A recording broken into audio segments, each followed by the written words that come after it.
Oh, hello. Today we are doing book haul time. So this is my book haul for December.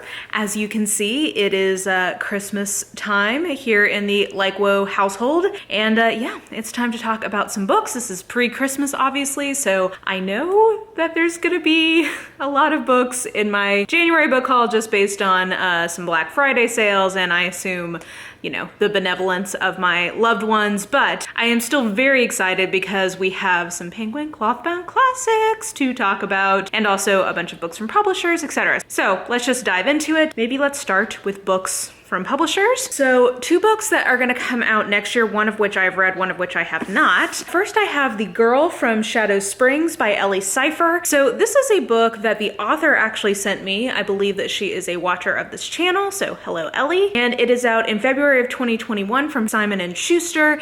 And basically this is YA fantasy western, which is a vibe I've been very into like in the last year or so. I haven't read a lot of them, but I've been like collecting a bunch of them. So I feel like this is gonna be a good one kind of in that vein of things that have been interesting me. Basically, the main character, Joni, I think is her name? Jory. Jory is a scavenger in this, you know, post-apocalyptic fantastical world. She scavenges something off of a dead guy that is getting her into a lot of trouble. So she has to figure out why everybody is on her track when she has this object and what to do about it. So anyway, I think this sounds like a lot of fun and I am looking forward to getting to it. So thank you to Ellie and Simon & Schuster for sending this one my way. And then I did get a physical copy of Act Your Age, Eve Brown by Talia Hibbert, which if you guys watch this channel, you know is one of my very favorite books of the year. I gave this 4.5 stars. It comes out in March and it is the 3rd and final book in the Brown Sisters trilogy from Talia Hibbert, which is a trilogy that I have been absolutely loving this year. I would say I didn't like this one quite as much as Take a Hint, Danny Brown. I gave that one 5 stars and I gave this 4.5, but like, dude, I still gave this 4.5 stars. It is very charming and it features a very sweet, awkward main couple falling in love while they work at an inn. It's very charming. Can't wait for everybody to get to this one. So that was from HarperCollins / Avon. And then these, I've got like a little love you Christmas gift from the folks at HarperCollins / William Morrow / Avon. And it was a bunch of end of the year romances for them. So I think most of these are out by now.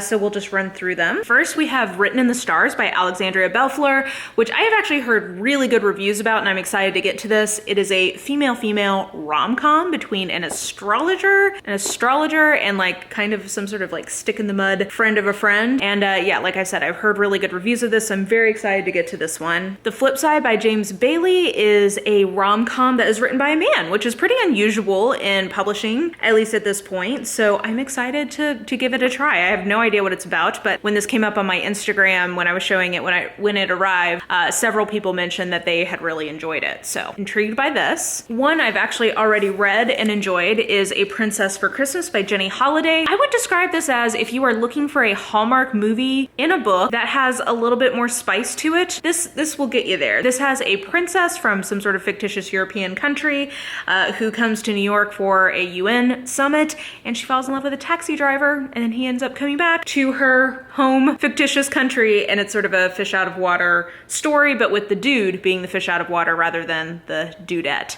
So this was very cute. I think people will enjoy this as a Christmas read. Another Christmas book they sent me was The Christmas Backup Plan by Lori Wilde, which I think is sort of like a small town holiday romance, which I'm all about. And this is definitely the right time of year where I get into these. And then My Last Duchess by Eloisa James. Eloisa James is a historical author that I very much enjoy. And the back of this one really intrigued me. It sounds like it's sort of like almost like the Brady Bunch, but Mr. and Mrs. Brady are getting together, and Mr. Brady has an entire castle of children and Mrs. Brady only has one, and she's not sure she's ready to sign up for like a bunch of kids running around. So I think this sounds like fun. I think it's a prequel to a series, but I've not read that series and I don't think you need to read this. So those were all from HarperCollins, so I appreciate it. And yeah, thank you to all of the publishers who sent me books this month. So then maybe let's talk about some kind of random books / books that I've already read before we get into some of my collection additions. So first, I randomly picked up If the Boot Fits by Rebecca Weatherspoon for a couple of reasons. One, I had read that this has a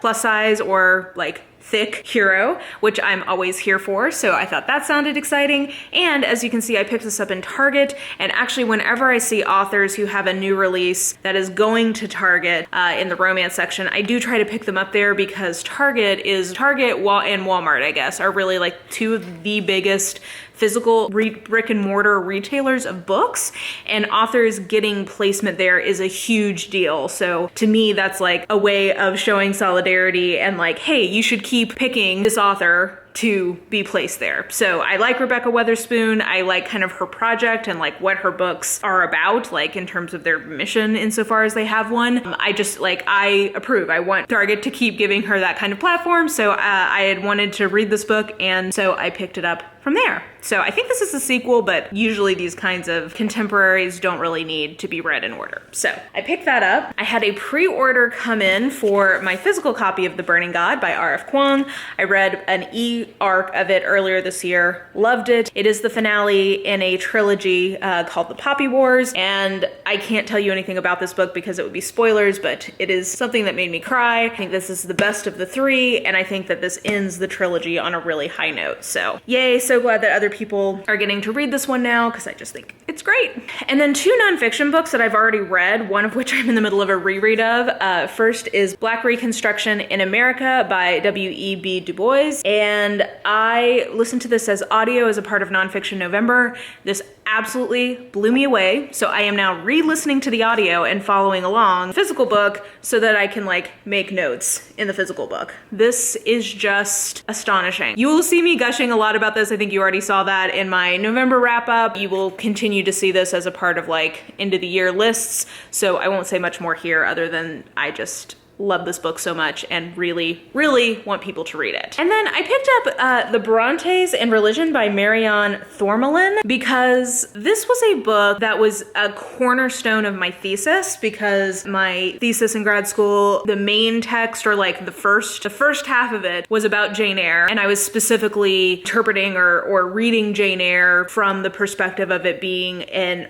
text for inspirational romance. So I was specifically looking at the religious themes in Jane Eyre. So this was like a really important book as a part of that. It was as the back says, the first full-length study of religion in the fiction of the Brontes. So that this is like a really important text in that very specific niche of academic study. And I just love this book. I quoted it extensively. I reread it a couple of times, and it's one that I'd been wanting to have in physical form, even though I had like a lot of pages of it copied. I wanted to have the actual book, but it's quite a pricey book. And so this month I had $30 worth of like credit at Amazon, so I was going to be able to get it for $18. So I decided to go ahead and bite the bullet and go for it, because it's something I've wanted for like 5 years at this point. So I'm happy to finally have it in my collection, and at some point, if and when I get to do some of the projects I would like to in terms of writing about Jane Eyre more, this will be helpful. So another nonfiction pick I've already read. And then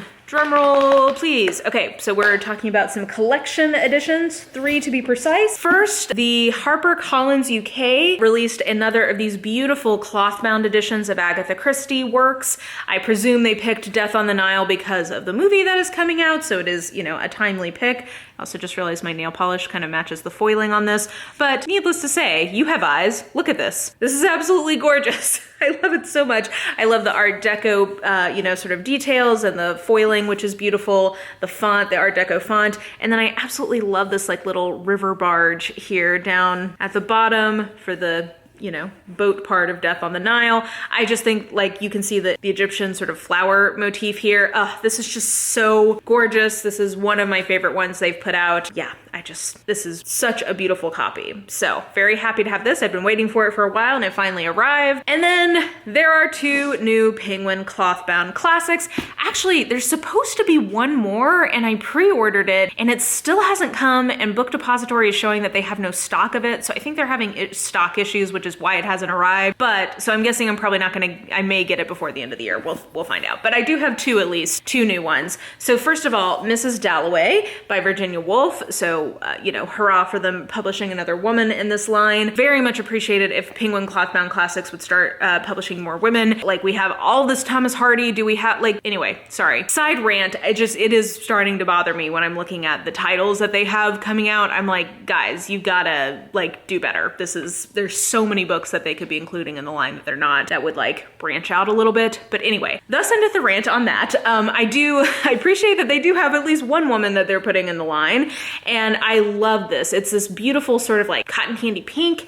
It's got these really, this is sort of like a greenish gray, and it's little airplanes. It's so cute. So this is a beautiful addition. And then this is so lovely. This, oh good. The camera I think is gonna capture just how vibrant and like electric this blue is. It's so beautiful.